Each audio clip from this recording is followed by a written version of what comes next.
When I think back to that night, my heart still sinks into the same heaviness it felt when I opened the door.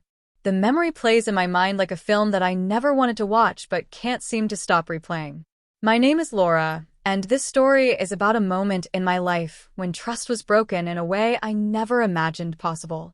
It's about family, betrayal, and the kind of painful truth that shakes your understanding of the people you love most. My husband Daniel and I had been married for almost 20 years. We weren't perfect, but we had built what I thought was a stable home. We had 2 children, Emily, who was 17, and our son Michael, who was 21. Michael had just moved back in with us after leaving college because he said he needed time to figure out his future.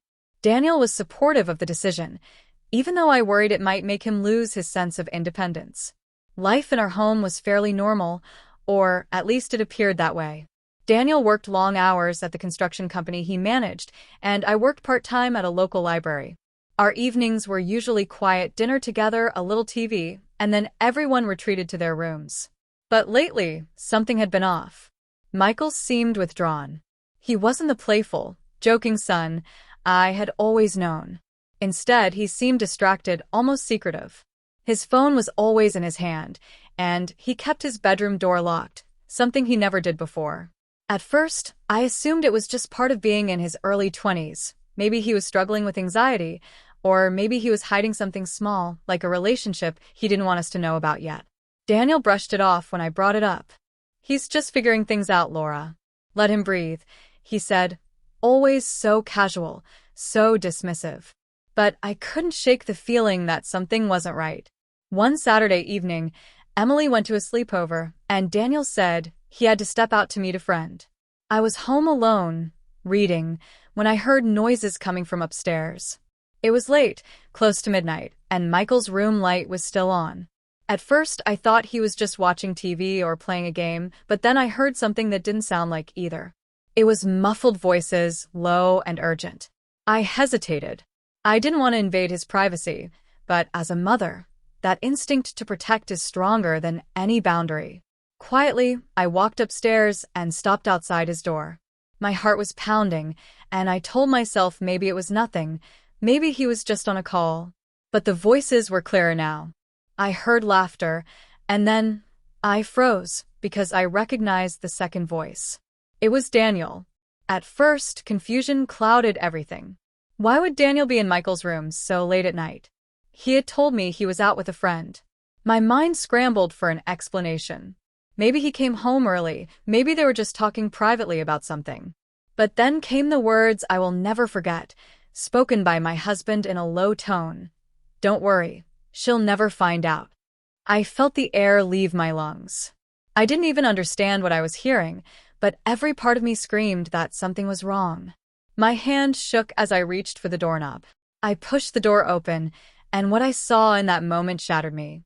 Daniel and Michael sat close together, their faces pale as they whipped their heads toward me. Michael's eyes widened in panic, while Daniel's face turned cold, as though he had been caught in something far worse than he could explain. On the desk in front of them were documents, money, stacks of cash, and what looked like a small safe. "Mom," Michael stammered, but I couldn't form words. "What is this?" I whispered, my voice breaking. Daniel jumped in quickly, his voice sharp. "Laura, it's not what it looks like."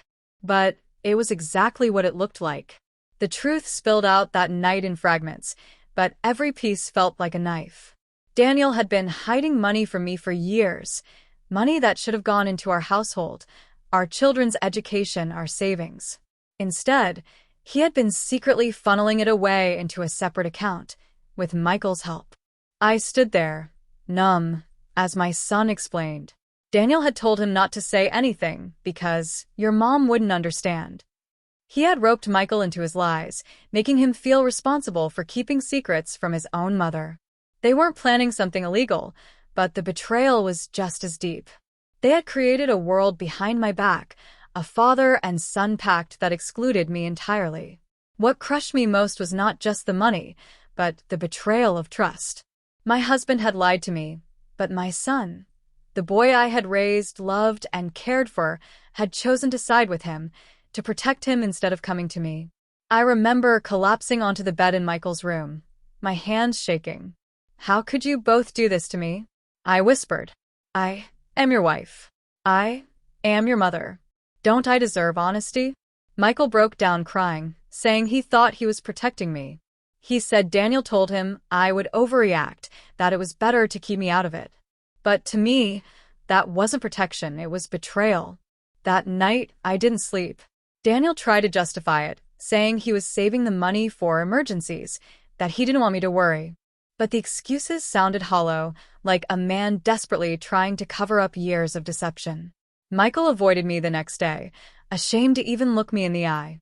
In the weeks that followed, the air in our home grew heavy with silence.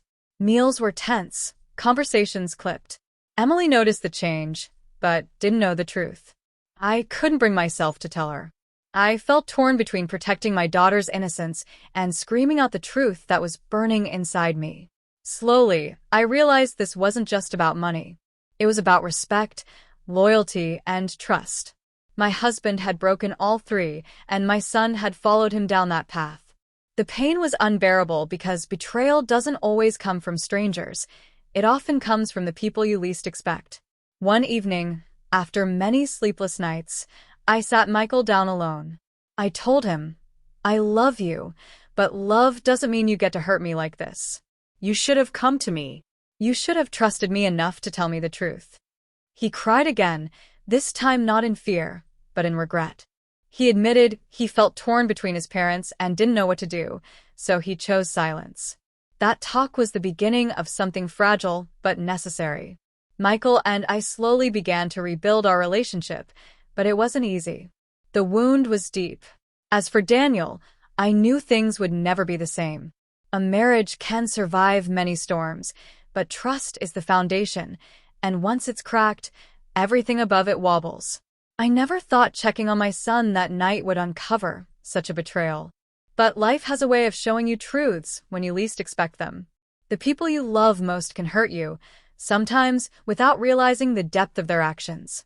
Yet I also learned that facing the pain is the only way to move forward. Today, my marriage is still uncertain. Some days I think about walking away, other days I wonder if forgiveness is possible.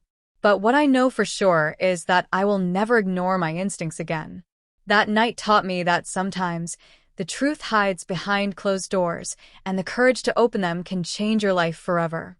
Because betrayal doesn't just break hearts, it reshapes them. And in the quiet aftermath, you're left to decide whether to rebuild with the same people or start anew. And that decision is mine to make.